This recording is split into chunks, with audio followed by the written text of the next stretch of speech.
Hi, everybody. I'm Judy Mark. I'm the president of Disability Voices United.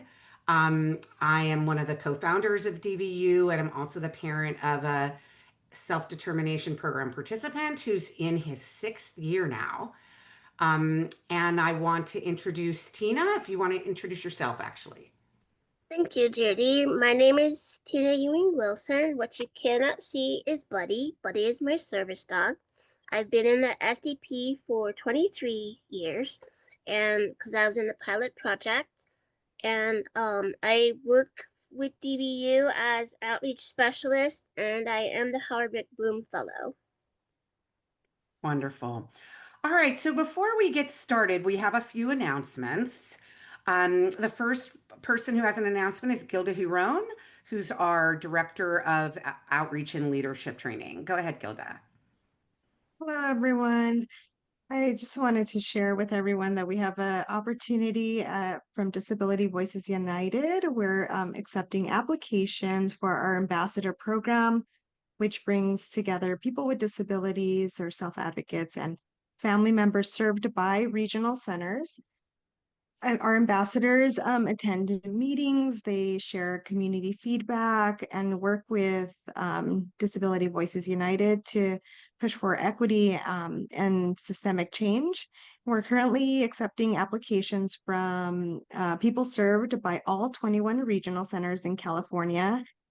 If it sounds like something that you'd like to be a part of, join us. We're going to have an informational meeting on Wednesday, July 30th at 5 p.m. on Zoom.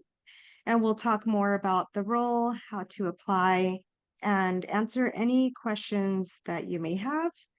We have applications open through August 15th. And you can learn more and apply at our website. And I'll put the flyer in the chat along with our website so you can find out more information and join in. Thank you so much, Gilda. Our next announcement is from Vivian Doe, who is our project manager of our Supported Decision Making Training and Information Center. Go ahead, Vivian. Hi, everyone. I just wanted to come and announce our supported decision-making summer training series, which is going to begin on July 22nd. And it'll be a four-part training series talking all about supported decision-making, how it's this new alternative from California law to conservatorship. So if this is something that you're interested in, we're going to have professionals, self-advocates, family members, and other supporters coming in to have a talk about how you can get started with using supported decision making and how you can support your child or as a self-advocate get support without having to involve the court system in your lives. So we're adding the flyer in the chat as well as the link to register. We hope to see you all there. Thank you so much, Vivian. And just a reminder for those of you who are just joining us, please make sure every single one of you needs to pick a language. Please go down to the bottom of your screen and click on the globe and choose either English, Spanish, or Korean. Every single person here, including our speakers, need to do that. So thank you so much for doing that. All right, and then I just have a couple of remaining announcements.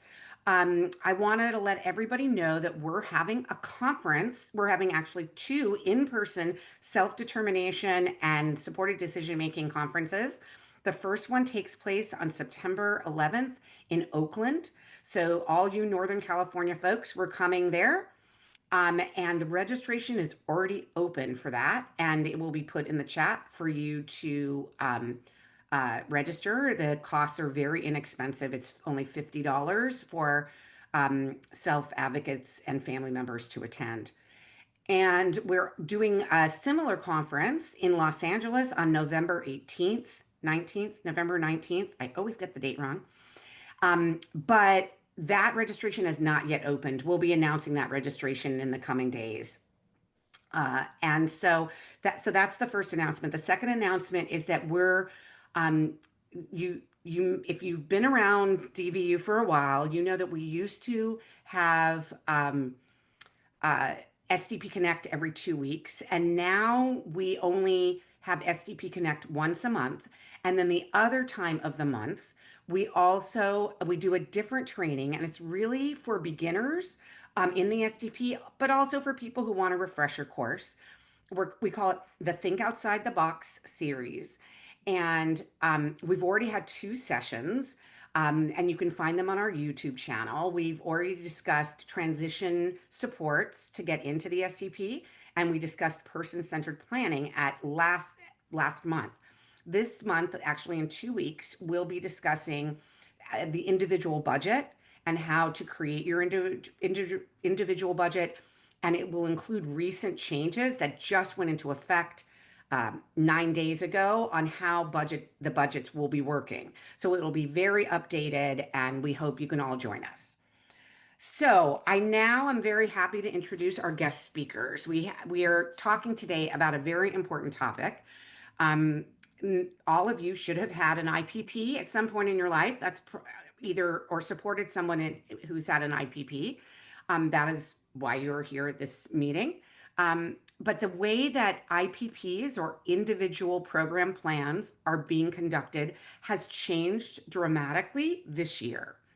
They have the Department of Developmental Services has created what is called an IPP template with questions that are supposed to be asked and used as prompts to try to get people and their supporters and their family members or whoever's supporting them to get them to prompt them to really understand an individual's needs.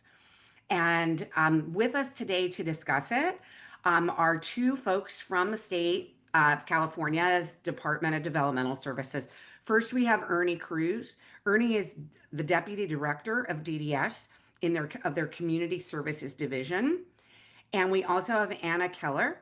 Anna is the Program Manager for the Self-Determination Program Division of DDS, and will be able to answer some of the more technical questions on the IPP and its relationship to the SDP. So thank you both so much for coming. This is an incredibly important topic, and I'm going to let you take it away. Thank you, Judy. Thank you for the opportunity to be here this evening. Let me share my screen, make sure I do that correctly. And let me see, do you see the PowerPoint? All right, great. Well, good evening, everyone. As Judy mentioned, my name is Ernie Cruz. I'm the Deputy Director of the Community Services Division at the Department of Developmental Services. Really glad to be here today. I know we tried to do this a few months ago, and with some developments, we had to push this back. So appreciate the opportunity. And as Judy mentioned, also fortunate to have Anna join me for this presentation today. As Judy mentioned, the individual program plan, referred to as the IPP, is the topic of the presentation today. This has been standardizing the IPP has been a project over the last couple of years. And we're excited that this new format to the IPP officially launched as of January 1st of this year. And as we go through the presentation, we'll put some links in the chat to the dedicated web page on the DDS website, as well as other contact information. Let's see. So for the agenda for today, I want to go over briefly the changes of the IPP and go over the new format. Next, I'll review the implementation of the plan, as well as some resources that are available to you. And we'll finish off with some closing comments and open up for questions as well. So we'll start with an overview. And what are the changes to the IPP? And with the new IPP, you can expect some of the parts to be different than before. As was mentioned, it was an effort to really standardize the IPP across all 21 regional centers. Previous to this, each regional center may have had their own template. So that was, one of the primary goal was to standardize it. And in putting together a standardized IPP, which originally the thought to do this originated in the Regional Center Performance Measures Work Group, where community members and work group members really expressed wanting an IPP that was person-centered and offered more flexibility in what an individual includes in their plan. This included things like focusing on strengths and links to personal preferences, to goals and outcomes. Additionally, this was a statewide implementation, so all the regional centers would be using the same format. And as part of it, there are areas and prompts that are new.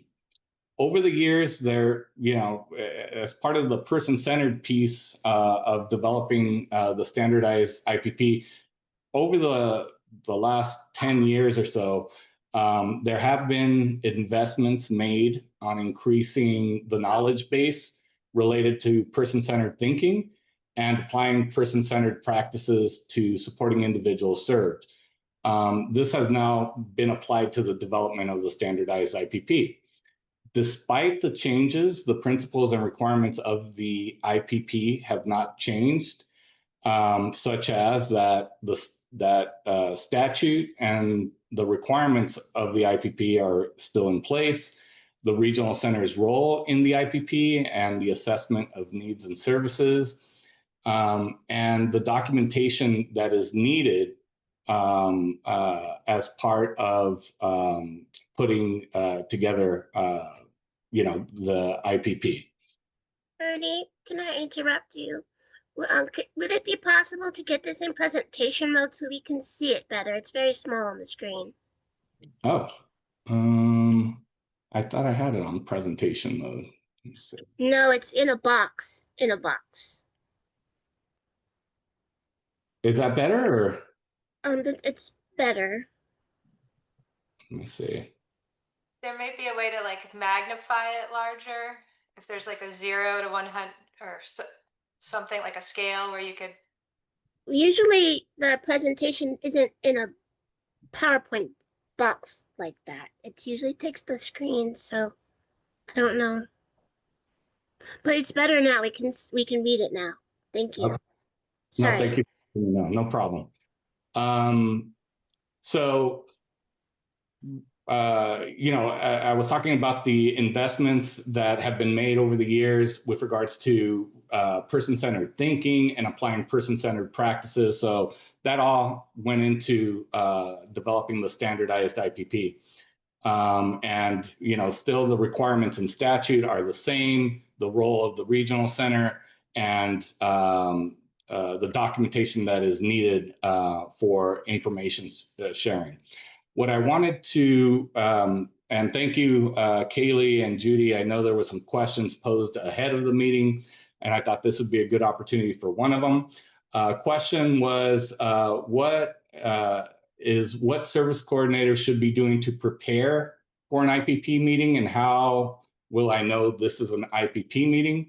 So with regards to that question, as part of this project, the department developed a guide for regional centers.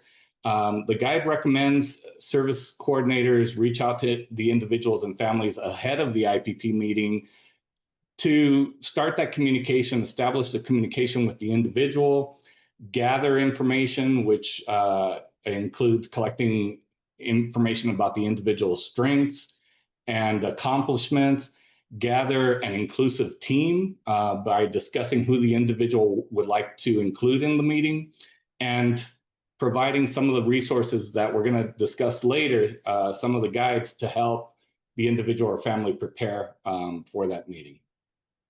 Let's see, next slide.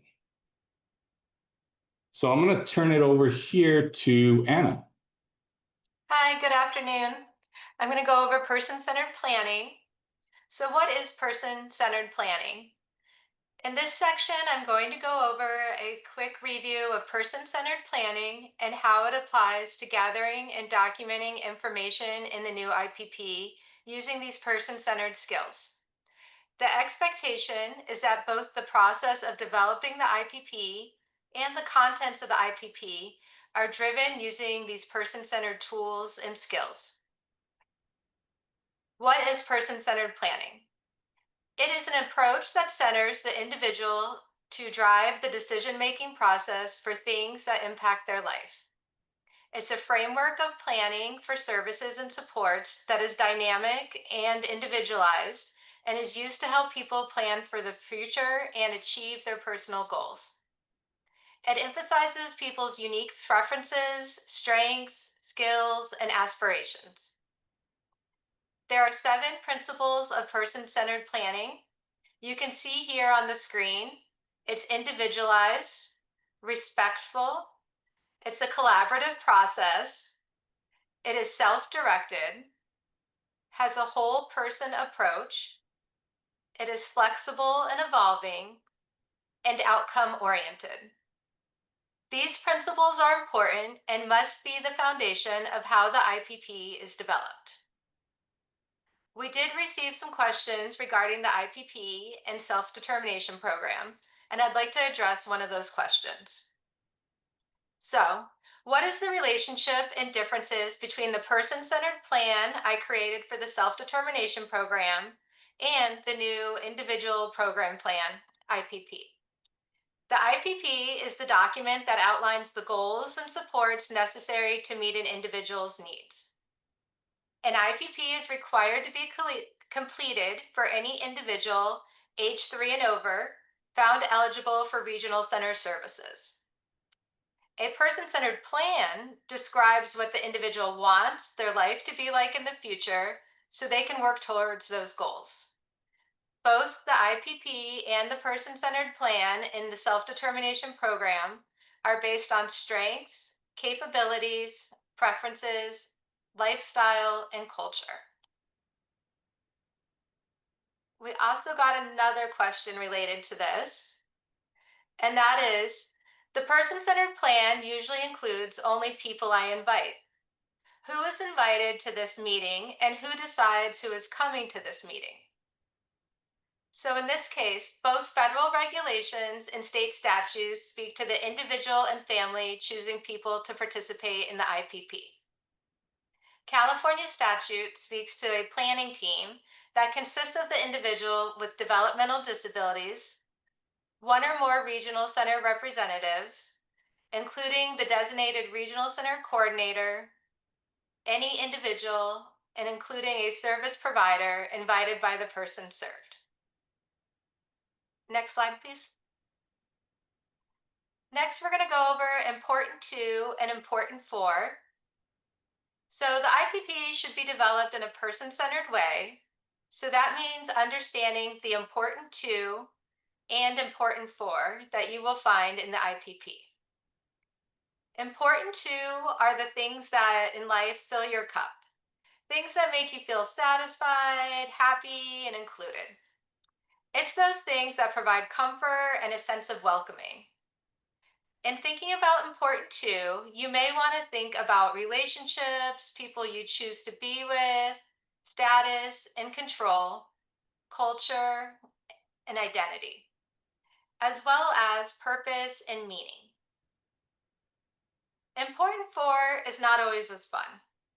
Important 4 includes the things in life that make you feel healthy and safe, which can include physical health and wellness, physical and psychological safety, prevention to ensure health and safety are maintained, emotional health and safety, as well as needs we have to be a valued member of a community. Important 4 is something that our service system is more familiar with. We put a lot of emphasis on the importance of health and safety. And that's not a bad thing, but there needs to be a balance between the 2. Your service coordinator should be actively engaged and help you discover what is important to and important for you as unique individuals. This also applies to individuals and families who speak another language or from other cultures. There may need to be additional explanation of these concepts, and the guide really emphasizes the importance of being aware of one's culture. And you're next, Ernie.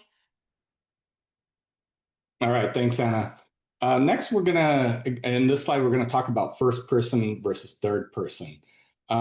You get to decide if you want your IPP to be in first person or third person. First person is using language like I, me, my, and third person uses he or his, she or her, they, their, or your first name. A first person IPP is written from the perspective of you and can be used when you play an active role in writing the plan or a section of the plan. A third person IPP is still reflective of your input into the plan and is written from the perspective of the author of the document. You should discuss with your planning team how you'd like to record your IPP. Some key things to remember are the IPP should be self-directed by you or your family member and should involve you as much as possible. The IPP may include others who you or your family choose. And the IPP should identify your strengths, goals, preferences, needs, and desired outcomes. The IPP supports you with identifying and accessing paid and unpaid services to meet your identified needs and desires. And it supports you in making choices about your life and supports you need to live well. So what's included in the standardized IPP? We're going to describe what the new IPP format includes and what you can expect to see in the standardized IPP. This format has been developed with recommendations and input that were part, like I mentioned initially, as part of the RCPM work group and subsequent meetings. The IPP starts with the opportunity to provide a positive introduction to the individual with the introduction section. This is where you share the important things you want people to know about you, what people like and admire about you, and what you're most proud of in your life. There's how this plan was developed, where it's recorded, where the meeting happened, the way an individual chose to participate in the plan, and who else helped with the IPP. This is all about the planning meeting, where did the meeting take place, who was at the meeting, how did everyone participate in the meeting. In planning for the IPP meeting, it's important to consider the preferences and needs of the individual and their circle of support. IPP meetings should be conducted at a place and time that is comfortable for the individual. The IPP meeting should be an opportunity for the individual to decide who provides input into their plan and what type of information is provided. For young children or individuals who may have difficulty sitting through a long meeting, how the planning team captured the wants, needs, and preferences would be indicated in this section. A vision for the future identifies what the short-term and long-term vision is for a person that the person or the family has. This is where you share information about your short-term and long-term goals. Short-term would mean something you want to happen soon, like in a year or less. Long-term typically means something in the future, like 2 years or longer. This section offers an opportunity to lift the voices of the individual and their circle of support in sharing their short and long-term goals. This section might focus on one area of an individual's life where they want to see changes or have goals. It may also include objectives for individuals or those whose caregivers are aging and how to plan for the future. The next part of the IPP focuses on communication. As we all know, communication is a critical piece of all our lives and an absolutely critical and required piece included in the IPP. You want people to understand you. This is where you share how you like to communicate, what is the best way to communicate with you, what do others need to know to communicate with you, do you have supports or devices that you need to communicate, and how do you show you understand? Think about what other important information you want to share related to how you communicate. The conversation will likely involve others in the individual support network. Like any of us, it's often the people who know us best that know what a certain look or tone of voice means that we may not be aware of ourselves. There's the decision-making section of the IPP. This section offers flexibility in recording life areas that a person has support in making decisions and who they receive support from. We'll go into more detail on the life areas in one of the next slides. What decisions does the person make for themselves? For parents, what decisions do you make for your child? What decisions does your child make? Will your child need an advocate in the future? Is there anyone else involved in this in decision making? So those are all things to consider for that section. Could you benefit from support from others in making decisions? Could you make informed decisions on your own? Could you benefit from supported decision making, help from others regarding options and impact of choices? The life areas is a flexible section of the IPP that talks about a person's goals and how they would like to meet those. The next few slides will provide additional information about life areas. And then the final section of the IPP template is the emergency planning. And everyone may experience an emergency in their life, but having a plan in place will help you and the people around you know what to do. Do you have an emergency plan for your child? What are the steps needed to keep your child healthy and safe in an emergency? What important things do people need to know to do to support your child during an emergency? The purpose of this section in the IPP is to describe the risk in an individual's life that may lead to an emergency, and that the individual and planning team agrees a specific emergency plan is appropriate. This section also describes what the emergency plan entails, including information about specific steps in an emergency or examples if beneficial to that individual.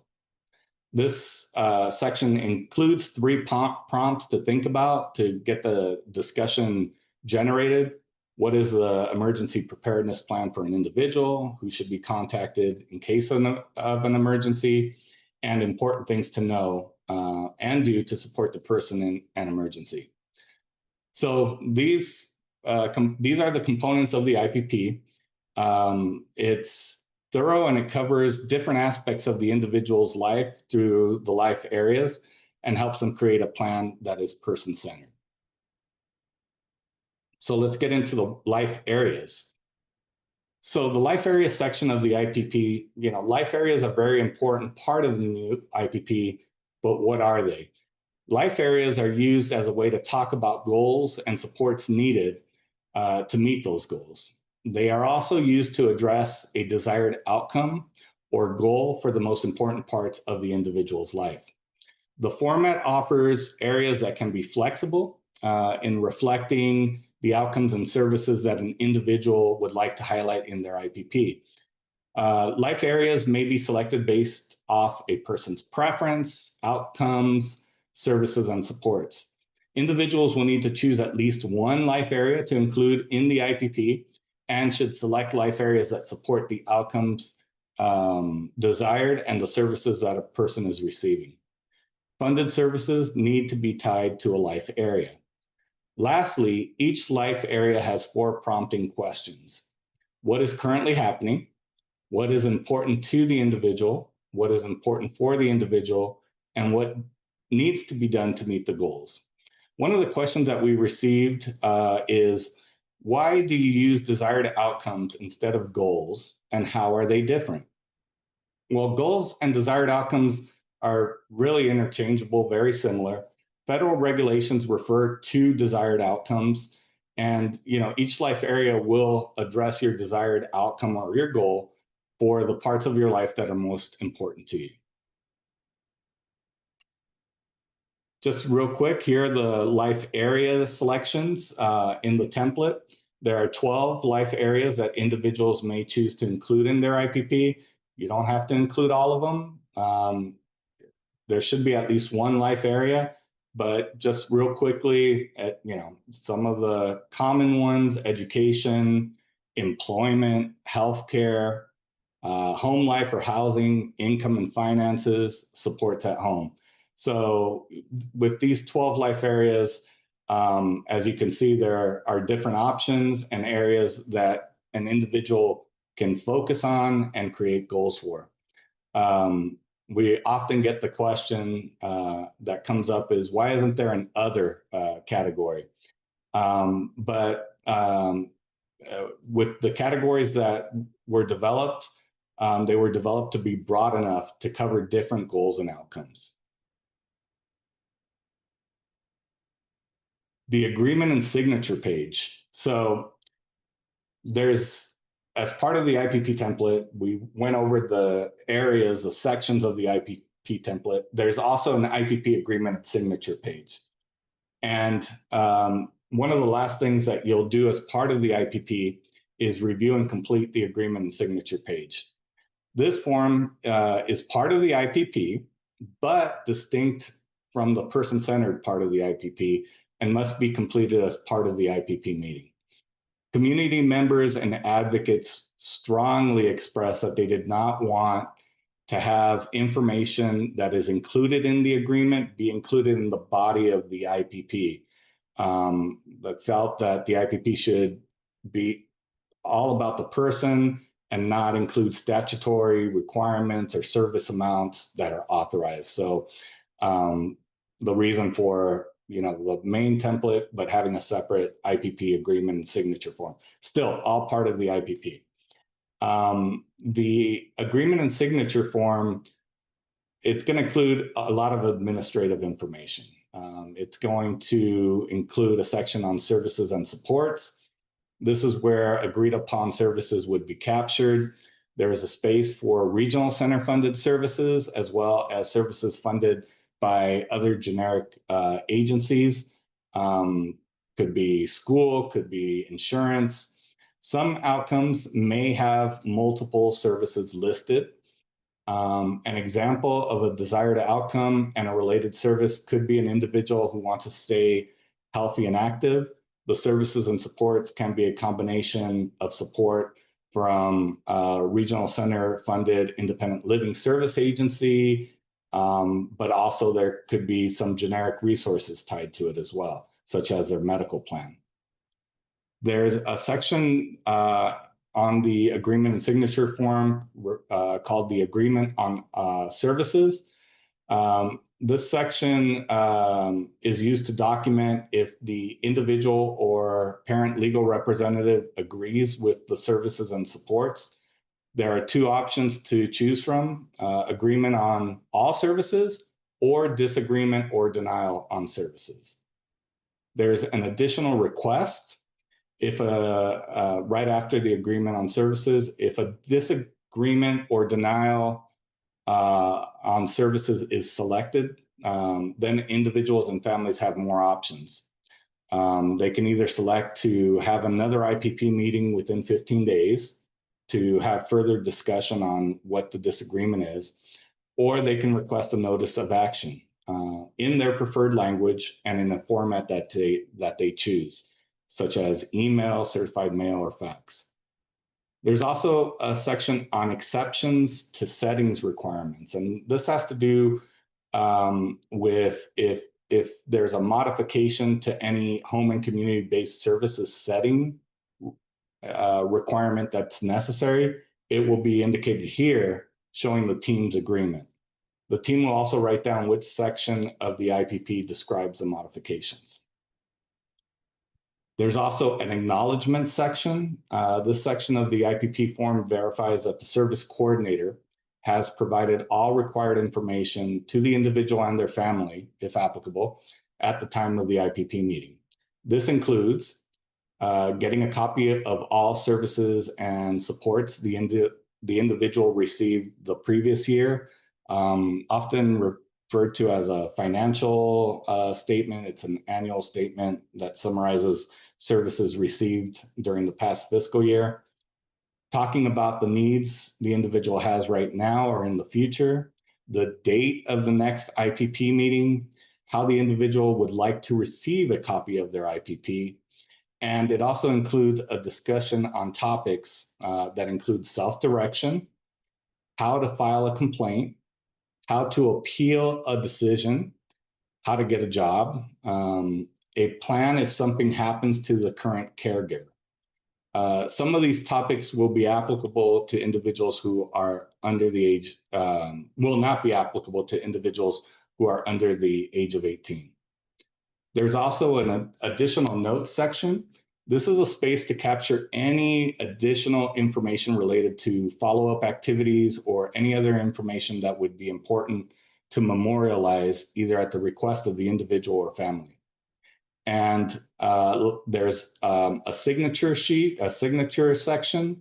Here's where a signature from the individual, parent, or legal representative is necessary for the IPP to be finalized and for services to begin.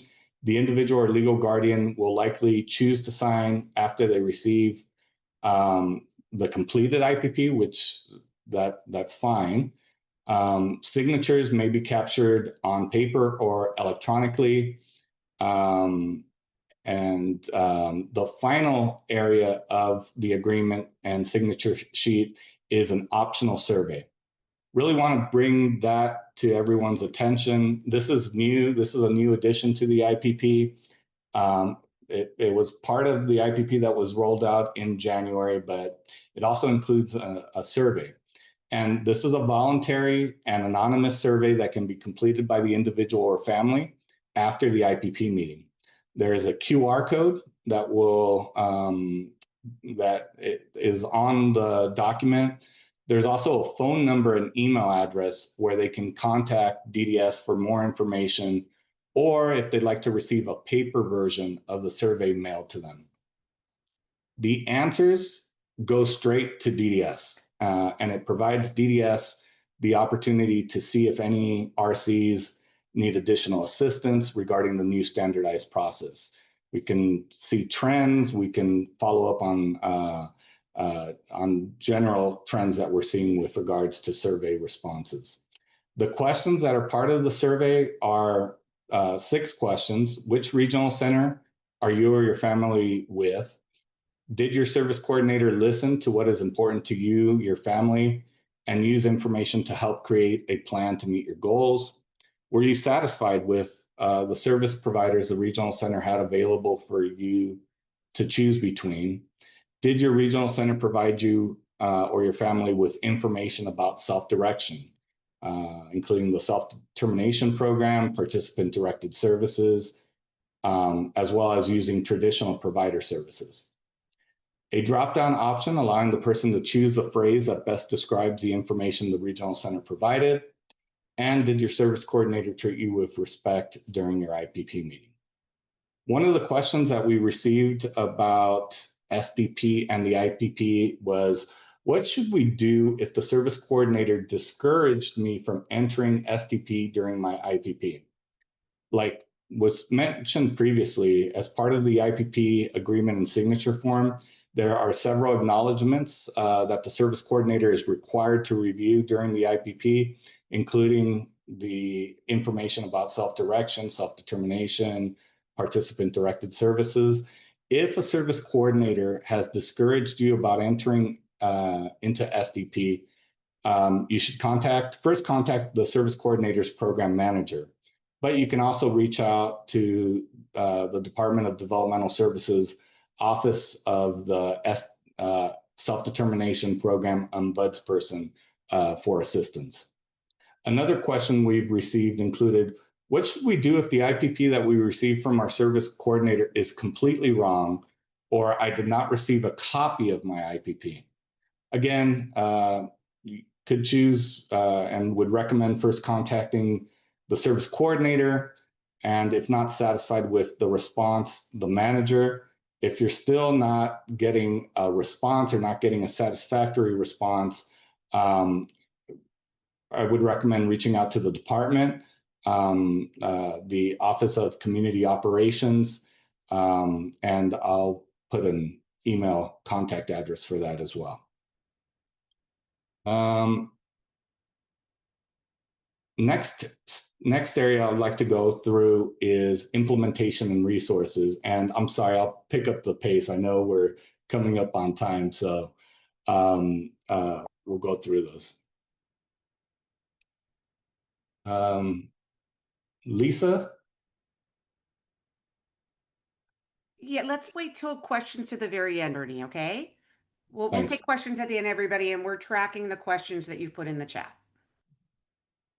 So with regards to regional center implementation, each regional center has at least one person-centered thinking facilitation trainer. That has been an important area for regional centers to build capacity in, to be able to train service coordinators in person-centered planning, and ensure that service coordinators know what the expectations are and have the necessary skills to focus on developing the IPP that is person-centered. There are also updates to the regional center case management record system, SANDIS, and the department has been providing technical assistance to the regional centers before January, and into 2025, we've provided office hours and opportunities to answer questions as part of this rollout.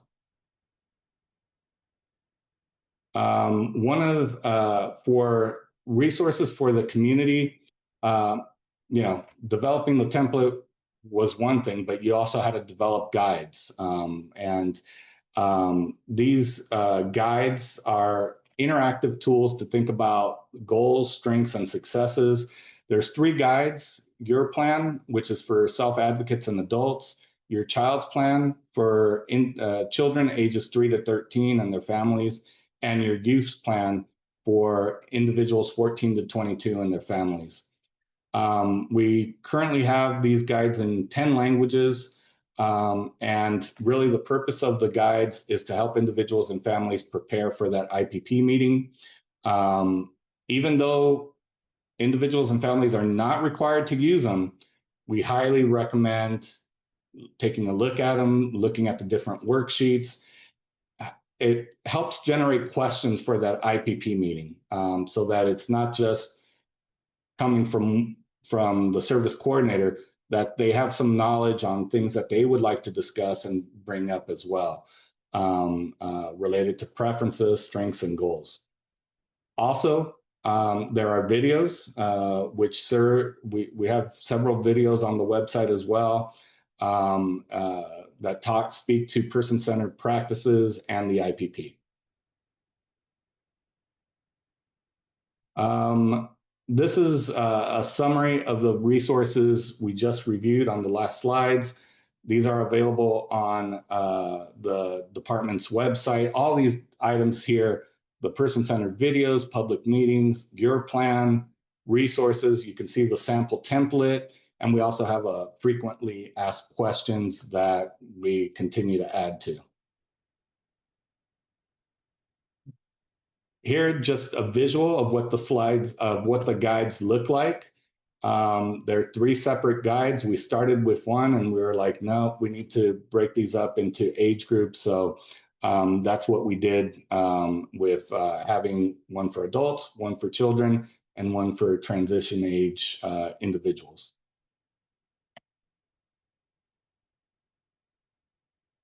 All right.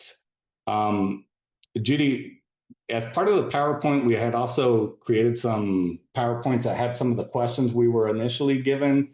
Not sure if you want me to pause here and just take questions, or if I should go through the slides. Why don't we pause here and take some questions? Since the slides were put in the chat for everyone, you will be able to see the answers to these frequently asked questions, or actually, I don't know if they're frequently, they're the questions that DVU asked of the department. And some of them may end up coming up, and so we can get back to them. So why don't we pause the screen share so you can see everybody? And I'm going to start with a bunch of questions that are in the chat. We've had a ton of questions in the chat, and I'm going to sort of put them into themes because a lot of them are similar. So the first one is really more about accountability and the trainings that you've done with the regional centers. A good example is this new IPP template has been in use for 6 months. what kind of documentation are you asking for from the regional centers to ensure that they're doing it correctly?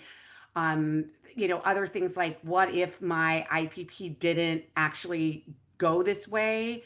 What if they didn't ask most of these questions? Sort of general, like, how are you keeping up with the regional centers as they're trying to implement this new template? Yeah, no, very good questions and themes of questions. So one of the big things with the new IPP is that we can get data now from the case management system.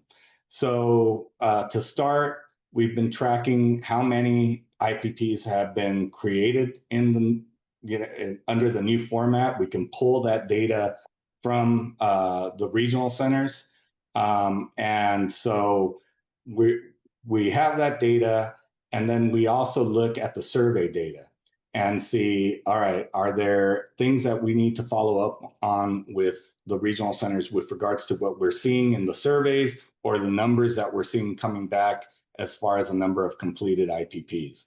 So that's one thing.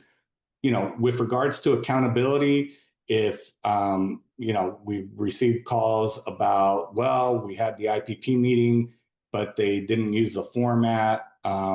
Yeah, those are things we're going to follow up and find out, okay, what happened in this situation? Was it a training issue? Why did they not use the new IPP? There was no extension in time. Effective January 1st, 2025, all 21 regional centers had to use the new format.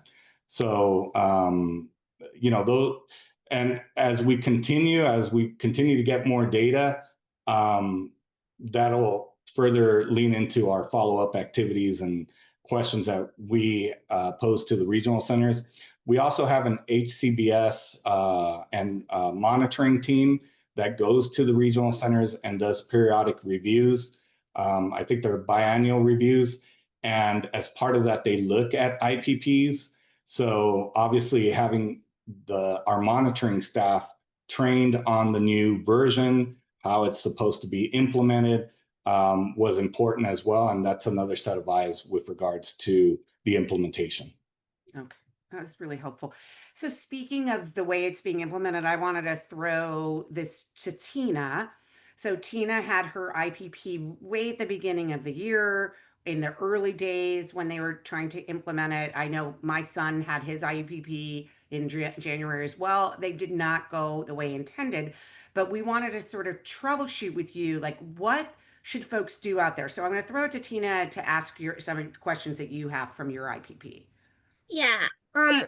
Okay, I had an IPP. They didn't even tell me I was doing an IPP. Um, if in fact it was the first time I'd ever met the CSC, so I thought we were just having a conversation trying to get to know each other. And then all of a sudden she started asking very pointed questions, and I realized, okay, something else is going on, and I asked, is this my IPP? She said, yeah, and we're almost done. And I'm like, okay, that's not fair because I didn't even know we were doing an IPP. And then within 15 minutes it was over and I was sitting there stunned going, okay, what just happened? And then I never heard from her again. So I never got a survey and I never got the IPP. So a month later, I wrote to her and I said, when am I going to receive my IPP?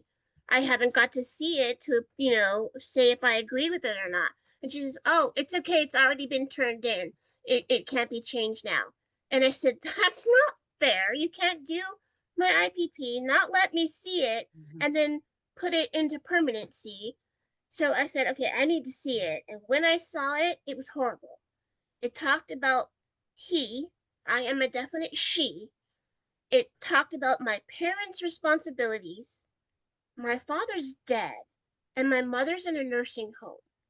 So, that made no sense. It talked about my IEP, which I haven't ever had because I joined Regional Center when I was in my 30s. It wasn't about me at all. And so. I said, okay, this is not okay. I want a new IPP. You have 30 days to comply. And she said, no, I'm not doing your IPP until 2026. And I said, then I want a new CSC because this is not okay. And I went to her supervisor. Her supervisor is awesome, and she did get me a new CSC, and we did have a new IPP. And it went much better, especially since Judy was there. But yeah, and Yeah, so Tina, let's I would love to hear Ernie's response to that and yeah, maybe suggestions if that happens to someone else.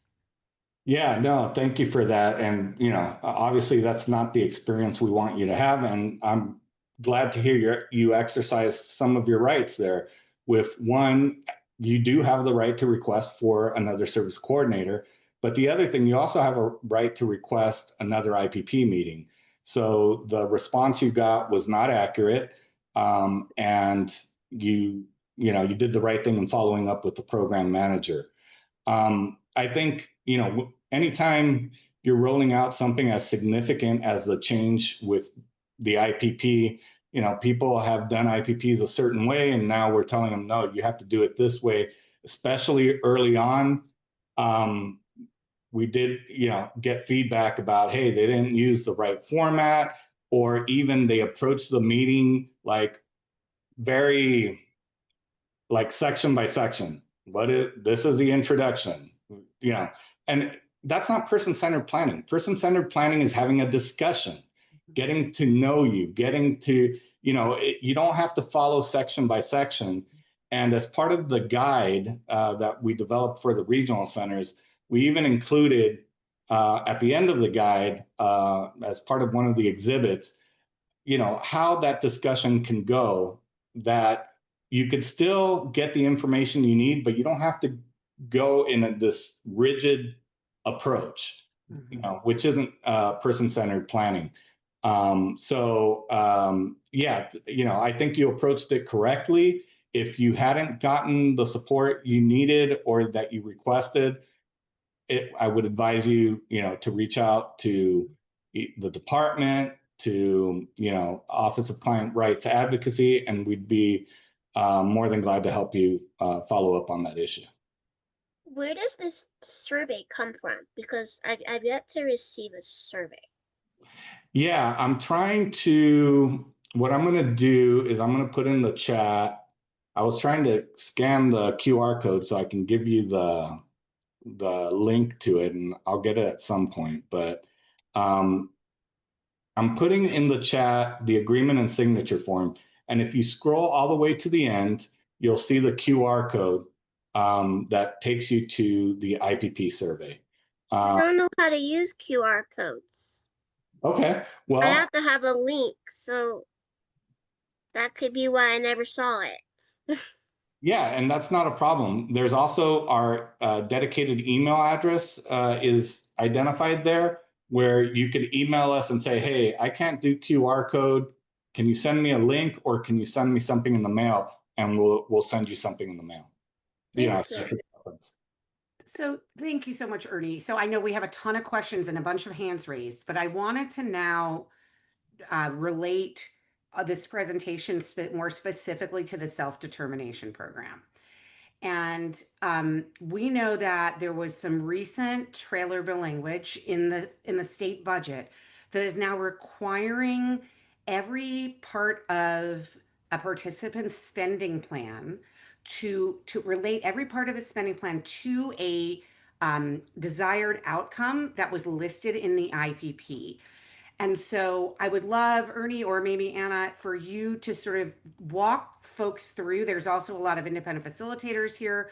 Walk us through what that should look like and how we should prepare for that. Yeah, I think that was one of the questions that you had sent. And Anna, do you have it up? Let me see. I think the question had to do, Judy, with that you're only limited to one. Yeah, that's a second question. So let's just start with the basics. So are we saying, I guess I'll play it out and you tell me if this is correct, that we need to be very focused on what the desired outcomes are in our IPP, because we're going to have to tie them to every expense in our spending plan. And so let's say we have an expense of a karate class. Would we be right?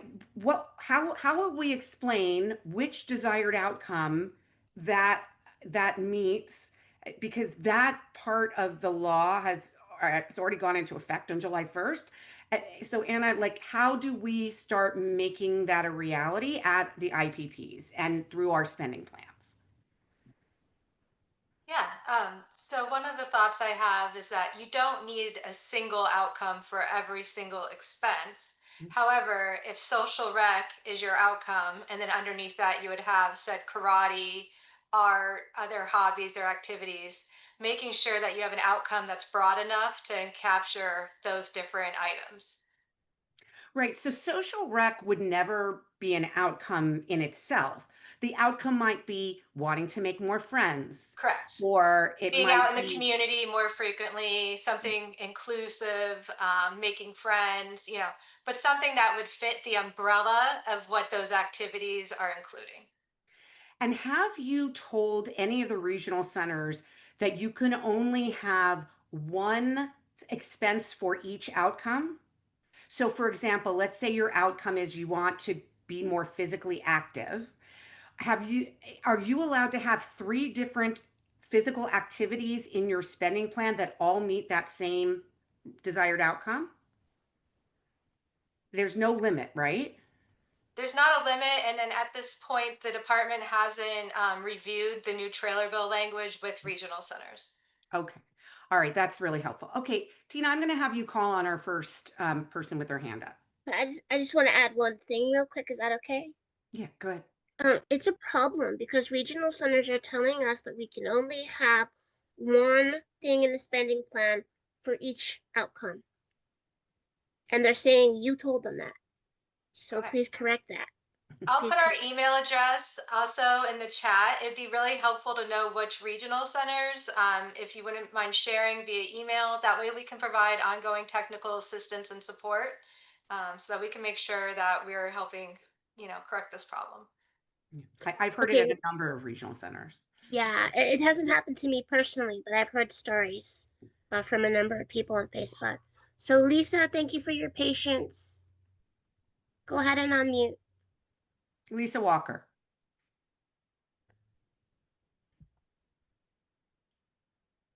Okay. Okay. Can you hear me? Yes. Yes. Thank you. Thanks for calling my name. And this question is to Mr. Cruz. Have you ever been to IPP process? So if not, let me go ahead and give you how it goes. The IPP meeting held, consumer and family believe their goals and inputs have been heard. The delay, weeks and months, passed before a draft IPP sent. Draft is inaccurate. The IPP often failed to reflect what's been discussed, missing needs, goals, and services. Family must intervene. Parents or advocates must spend hours fact-checking, correcting, and requesting revision. Follow-up meetings are needed, just like what Tina did. And the time and resources are wasted, and the fix preventable errors could be IPP development in real time. And services are delayed, critical supports are postponed, and trust in the system deteriorates. I know Connie asked Mr. Cruz from previous the presentation that if we can have IPP development in real time, that could solve a lot of a problem during IPP, because we cannot expect regional center coordinator to remember everything what we discussed. And I can tell you from my experience, I get numerous phone call that goals are wrong, what is being requested being wrong. So if a train does not start, we cannot get to the end. That process could take a whole year. So what I'm requesting from DDS, especially from you, if we can have a directive to regional center, we can have IPP development in real time, because that is how we can efficiently, effectively address the IPP. And you have talked about individual are at forefront of a decision making. If family and a client, a consumer wants to have IPP in real time, meaning that what we've discussed, it's on the paper and printed and it's being delivered to us, then all this going back and forth and contacting regional center, the managers, get DDS involved, it is a waste of time, waste everyone's time. So Okay, Lisa, let's just do this. Yeah. So Lisa, I'm going to interrupt you because I want to make sure everybody has a chance. Go ahead, Ernie, if you want to try to answer that. Yeah, it's been a few decades since I've done an IPP, but totally get what you're saying, Lisa. And, I think as part of one thing to consider is as part of the pre-planning, really looking at some of the worksheets in the guide and documenting that to the extent possible ahead of the IPP meeting. Could be a possible option. You also, do have the right to request for the meeting to be recorded. So that's another option as well. But thank you for your feedback. So Ernie, speaking of pre-planning, so in the process, I've trained a lot of people on person-centered planning. And the thing that we talk about the most is the pre-planning, that it's actually sometimes more important than the actual planning meeting. And so I'm wondering what you have asked or what DDS has trained regional centers on in regards to pre-planning. Like, are they calling up and figuring out like who would you want there? Are they offering the individual or their family, who would you like to be there? You have a right to have anyone there to support you. Or have you, please make sure you look at the template in advance. Have you told them that they should be pre-planning with their clients? Well, as part of when we were doing the training with the regional centers, we developed the guide for the regional centers and really emphasized, amongst other things, one of the important things is recognizing culture and respecting culture, and the development of the guides and the importance of, empowering an individual and family to have something that they can use to prepare for that meeting so that it's not a one-sided conversation and it's just a service coordinator talking. That has led to the 3 guides, the Your Plan guides, and offering those in additional languages. We would be very interested in hearing any feedback about the use of the guides. I think one of the consistent themes that we've received is the guide is too big. It's 40 pages, even though it's in plain language, bigger font, it's too big. So in the next few weeks, you're going to see another a scaled down version of the guide. We're going to have the full guide, but then a guide that just has the worksheets. If somebody wants to just go straight to a worksheet and work on a particular section to prepare for the IPP. Thank you so much. You can call on the next person, Tina. The next person would be Ruby Saldana. Please unmute. Yes, I have a question because I have been tuve 2 experiencias. A un cliente se le pidió que estuviera en persona, lo cual es peligroso en estos momentos viendo cómo está la situación para nuestra comunidad. Entonces sí se le forzó a ir en persona. Otro cliente no se le forzó a ir en persona, pero no se le entrevistó a él porque no le entendían.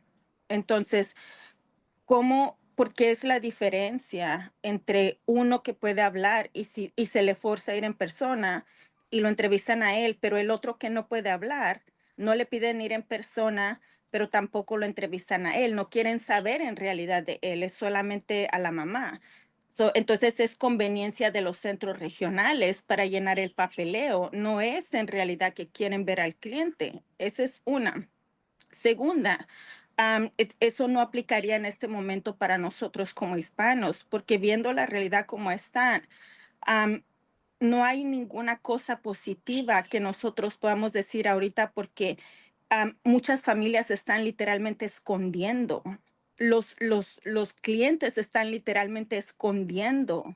Entonces, cuando les preguntan qué positivo puedes decir de ti, si te estás literalmente escondiendo, no sé cómo esto aplica para nosotros.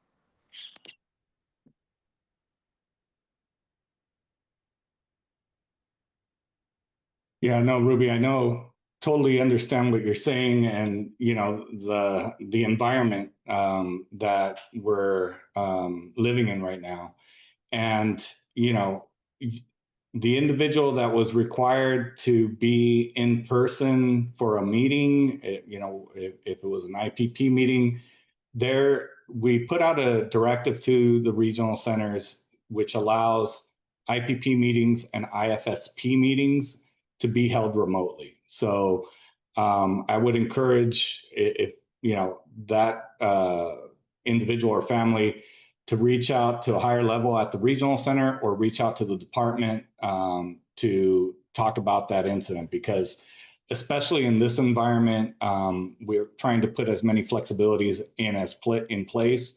We've sent out a few emails to the community about, you know, everything that's going on and the protections with regards to protected health information, with regards to flexibility on how services are delivered. So, you know, we definitely want to follow up on something like that. Thank you. Now I want to ask a set of questions that's about the way that these IPPs are supposed to be strengths-based, which is obviously a federal requirement through the Home and Community-Based Services Final Rule. So there's a couple of questions I've seen in the chat related to that. The first one is, if you're seeing there's an opening question in your IPP template that says, what would you like others to know about you? And one individual in the chat said that they read everything was super negative in the IPP. The client can't do this, the client can't do that. So I have a couple questions around this. So are you, in your reviewing of and auditing of how the regional centers are doing, are you looking at people's IPPs and ensuring that they are truly strength-based? That's the first question. But then looking at it in the opposite way, we also had a question saying, if you're focusing on strengths, is that going to be held against a participant to get services? Because this system has historically been about people's weaknesses, about fixing them and making them normal. It's actually in the Land-Terman Act, that terminology. And so now that we're trying to follow federal rules and actually be better about people with disabilities and less ableist, the fact that we're now focusing on people's strengths, is that going to be used against them? So I know it's a two-part question. First, what if they're being really negative? And then second, what if they're being really positive, but that means the person ends up getting no services? Yeah, no, excellent questions. You know, if I think it starts with the individual or family. If they get that IPP and they're seeing, wow, this is really negative, you know, reaching out to the regional center and saying, you know, this doesn't reflect well or reflect the conversation that we had. As far as our monitoring of it, yeah, that's part of the biannual monitoring, is looking at the IPPs. You know, to that question, Judy, there's also been the question on the other side, and you know, the term that used to be used was deficits. We don't use that term anymore. We use assessed needs, and you can speak to a person's assessed needs without being negative, right? And so it's, likely it's going to be a training issue in some cases. It's going to be just a thought process change. And, for situations like that, if you're not getting the response from the regional center and you've encountered that, I think sort of what Tina had described, you can elevate that to the department. Yeah, it truly is a paradigm shift. It is a change of mentality for regional centers who have been accustomed to looking at people's deficits. What are their problems, as opposed to what do people love to do? What gifts do people with disabilities bring to the world? And what are their hopes and dreams? And then what can we do to support that person to reach their hopes and dreams? So that was really helpful. Go ahead, Tina, you can call on the next hand. The next person is our Nina Spiegelman. All right. Thank you. And thanks for this presentation, Ernie. And this may be, this may be a pile on of a lot of the points, a lot of the questions and points made in the chat.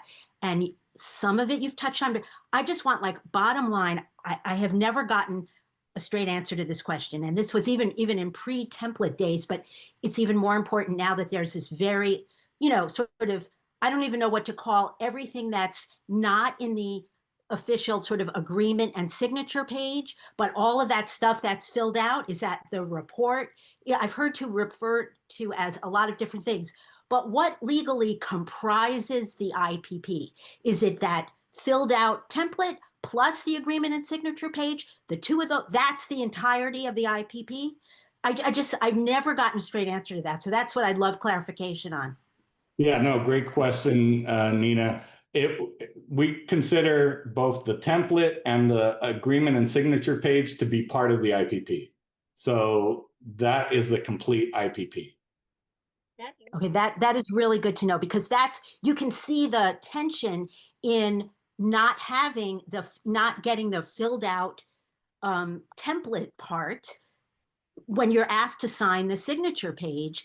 And then you think, well, have I signed off on all this other stuff that is inaccurate, doesn't capture, isn't what, that sort of thing. So there's this tension in there that somehow we have to figure out how to deal with that. But I thank you very much. This has been super helpful. Thank you. So speaking of the signing of the IPP, we have a ton of questions around the signing of the IPP. Everything from, can't we wait to see the full IPP before we sign anything? And to make sure that we actually agree with everything that's written in there. What should somebody do if they don't want to sign the IPP? If they are feeling pressure to sign it at the actual meeting, like, what should they do? And then, like, can participants, the SDP participants and their family members, actually get a chance to write parts of the IPP themselves? And before you answer this, I want to go back to one of the questions that Lisa Walker had to talk about how can we see it in real time.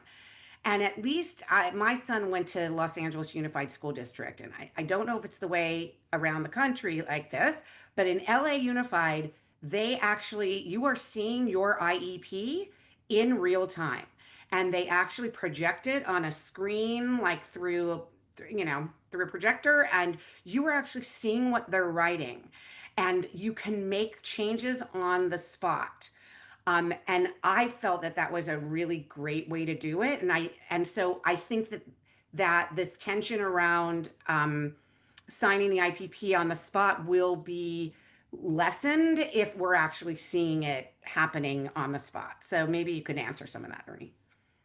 Yeah, no, for the agreement and signature page, yeah, you don't have to sign it if you don't have the IPP yet. So, statute also still has that at the end of the meeting, they have to provide you the list of agreed upon services, which, is something that it's like a preliminary, right? That you've talked about the services. But for the IPP, if you haven't had the opportunity to review the IPP, you don't have to sign the agreement sheet yet. You can wait till you actually get the IPP and then do the, sign the agreement and signature page. Because like we said, there may be inaccuracies, there may be errors.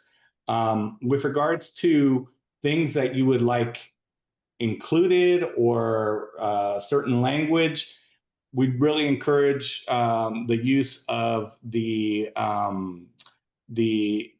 additional notes area of the agreement and signature sheet. That's not just for the service coordinator to tap any additional information. It could also be used by the individual or family as well. So yeah, if there's you're encountering situations where you're being told, no, you need to sign right now. You don't have to sign right now. You can, and you can definitely follow up with us if that's an issue. The other thing that we've heard is people being told, well, you have to do the survey right now. No, you don't have to do the survey right now. You could do the survey later on that night. You can do it the next day. You can do it a week from the IPP meeting. So, but I would want to see the IPP before signing. And so, speaking of this, there's been a lot of questions in the chat about timelines.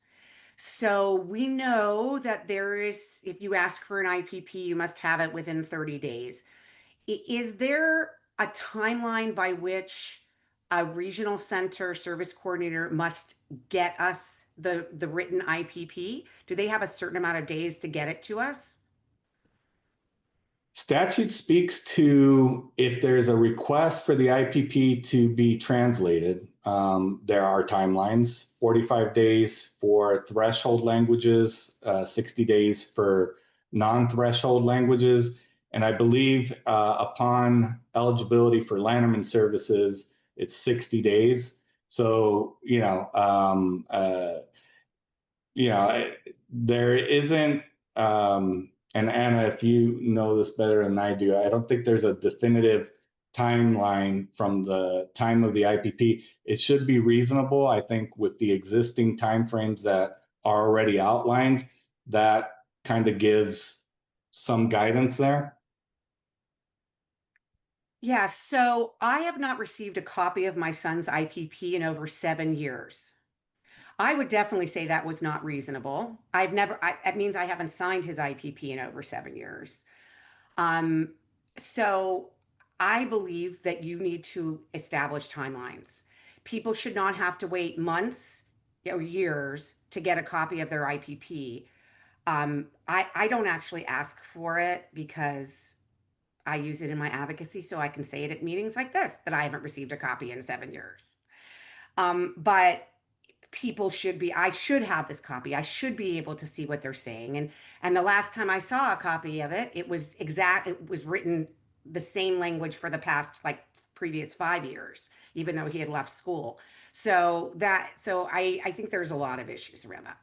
You shouldn't even have to ask. You shouldn't have to ask. That's Correct. the thing. You shouldn't have to ask. Correct.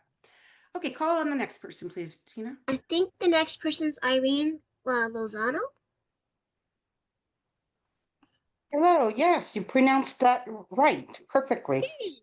So I have 2 questions, and I'm speaking on behalf of my grandson, who is now 19 years old. I'm his guardian. He lives with me in an apartment. His mom is in his life, but we're trying to help him to learn how to live on his own in an apartment. So we're living together, sharing rent and doing things like that. He's still in high school. He's on a diploma track, I'm so happy to say. So hopefully this next year he'll be able to graduate. But at any rate, I used to blame his mom because I would say, why are you not getting information? Why is he not getting services? Well, now that I just listened to all you today, I have to call her and apologize. Anyway, and that breaks my heart because he's 19 years old. And the only help he ever got was probably fifth and sixth grade. He had some one-on-ones to help him with issues in school at that time. After that, never got anything. Now, the last 2 years, I have been kind of wondering the same thing. Somebody spoke, I think it was you, Tina, that you said that you were talking with your person from the regional center and you didn't realize it was an IPP. Well, that's what happened to us. We were talking, and then she says, well, I'm going to send it out. And we never got a copy of it. So it was never signed. So I don't even know what services he's supposed to have. So Although, Irene, you know, I'm sorry to oh, interrupt. I'm so sorry to interrupt you, but we have so many more questions. So I okay. want to give, So my, yeah, oops. I just want to give Ernie a chance to respond to you. Go ahead, Ernie. Yeah, Irene, if you're not getting the information or just what's available out there, and again, always recommend reaching out to, if you know the service coordinator's manager, reaching out to that person, but you can also reach out to the department, and let us know what the issue is, and we can assist with making that connection and trying to get in place, the support that you need for your grandson. Thank you. okay, just one quick, question is we've been asking about the um, self-development program, Self-determination. Yeah. self-determination program. They won't tell us. They just say, well, go to these meetings. I don't even know where to begin. We're trying to. But why do they not want you to be on that? Is there something that takes away from them? That's the thing I'm getting. Yeah. So can there's a bunch of questions about this in the chat as well. So I'm going to add to her questions, which is, we know there is a section in the IPP where the service coordinator is supposed to present the self-determination program to the individual. And so what if they don't do that? Number one. Number two, what if they do it in a negative way, saying this is not for you? And we hear that all the time. And number three, what if you express an interest in the SDP at your IPP and then never get the information you need? Yeah, so on the IPP and agreement and signature page, there is a dedicated section for self-directed services, including self-determination, with a checkbox. Checkbox meaning that they talk to you about it. If they did not talk to you about it, if they talk to you about it negatively, if they discouraged you from it and you're like, no, I want more information on this. I think Anna just put a link to our SDP email address. Whether you reach out to Anna's team, whether you reach out to the Office of Community Operations, we communicate and we will follow up and assist with that. Yeah, and Yeah, I did put the email. Oh, sorry, Judy, go ahead. No, you go ahead, Anna. Oh, I did put the email for the SDP ombuds person. They're who helps with individual matters related to self-determination. So if you're having issues with your regional center, that's always a good place to go to where you can get individual support and assistance. You can also email my team, but we're more implementing policy, writing directives and things like that. But we will still touch base with ombuds or with Ernie to make sure that we can get the situation taken care of. So I see that Lulu has her hand up, but she also put a question in the chat, which I'm going to read just for time purposes. So she had an IPP meeting at Harbor Regional Center, and they couldn't get a printed copy of the IPP, not even in English. So they decided to continue the meeting by reviewing it without allowing the family to follow what was being discussed, and they preferred not to mention the Spanish speaker. Do you consider these practices appropriate? How does DDS receive and monitor these arbitrary actions? If this isn't a 4731 complaint, But why doesn't DDS monitor it? Yeah, so no, that would not be appropriate. And it could be submitted as a 4731 complaint because, you have a right to have information translated into your language. And, starting with the 4731 complaint process, or reaching out to the department and letting them know what occurred, that would be an area for us to follow up on. Lulu, do you have any other questions? Tengo muchísimas, pero voy a decir una. Me preocupa mucho lo que está pasando con los jueces. Los jueces están completamente yéndose por la parte del centro regional. Nos impiden siquiera presentar la evidencia, no permiten que traigamos a algún círculo de apoyo.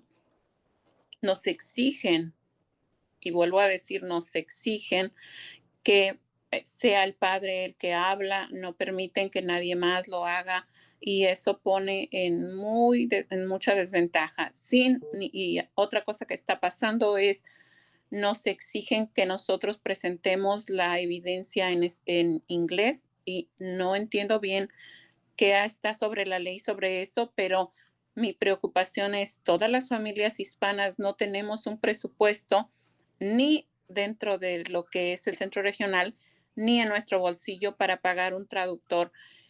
¿Cómo ustedes van a solucionar esto? Porque entonces las negaciones de los jueces son basadas en que una familia no habla inglés y no en la necesidad del cliente. Esto es muy preocupante. Incluso ellos dicen, no voy a aceptar tu evidencia si no me la traes en inglés. Entonces, ¿quién la debería de traducir? ¿Qué podemos hacer con eso? Y lo otro, sí considero que necesitan más capacitación. Estas personas necesitan más empatía para trabajar con nosotros porque entonces nuestros hijos se están quedando sin los servicios. Estoy a punto de hacer un GoFundMe mejor porque lidiar con todo esto es súper estresante para nosotros. Entonces, nos estamos retirando de las audiencias, no porque consideramos que no tenemos un caso, sino porque no hay representación. OCRA no tiene, para todos dicen, no hay recursos, no sabemos ni siquiera cuál es la razón de que ellos no representan a las familias. Así que, ¿quién es? ¿Qué es lo que podemos hacer con esto? Le escribimos a... No, Lulu, I'm going to interrupt you because I want to make sure that Ernie has a chance to answer. Go ahead. Yeah, no, if, with regards to the experience in going through the appeals process or any issues with the Office of Administrative Hearings, our Office of Community Appeals and Resolutions would really want to know about those experiences. So I would strongly encourage you, whether it's you were told information that information couldn't be translated or that it wasn't translated, I would highly encourage you to report that to the department. Ernie, they make it hard enough if you speak English to do an appeal. I accidentally gave away my rights because I wanted my IF to help represent me. And so I signed them up when it asked me if I wanted a person. But that's not what they meant. They meant I was giving my rights away for that person to make my decisions. So, and they don't really tell you very much information. Like, they don't tell you that you can have someone come and be a witness, but you have to sign them up for that. They don't explain that very well. You can give documents. You can provide, what's it called? What's that word, Judy, when you provide something in court? Evidence. You can provide evidence, but they don't explain to you very well how to do that. The only reason I got through mine is because I have a really amazing IF. So unfortunately it is 6 o'clock, and I have seen in the chat a plea for DDS to come back and to take some more of these questions. I don't know when that will be, but are you open to having a second session to get, because I just want to thank you. I thought your presentation was really great and so appreciate you for coming. And would you be open to coming back in the coming months to discuss Yeah, this more? if you invite me back, I'll come back. Please, Wonderful, we want you wonderful. to come back. Yes. So we will get in touch with you to schedule another time based on your availability. And we want to just thank you again. Like, I really, really appreciate you being so forthcoming with all of this information. Everybody will be back 2 weeks from today talking about budget development. And we hope that you will join us then. And we will be back 4 weeks from today, or maybe 5 weeks from today, to talk with another STB Connect. So thank you all. Thank you all for coming today. Really appreciate you. Bye-bye.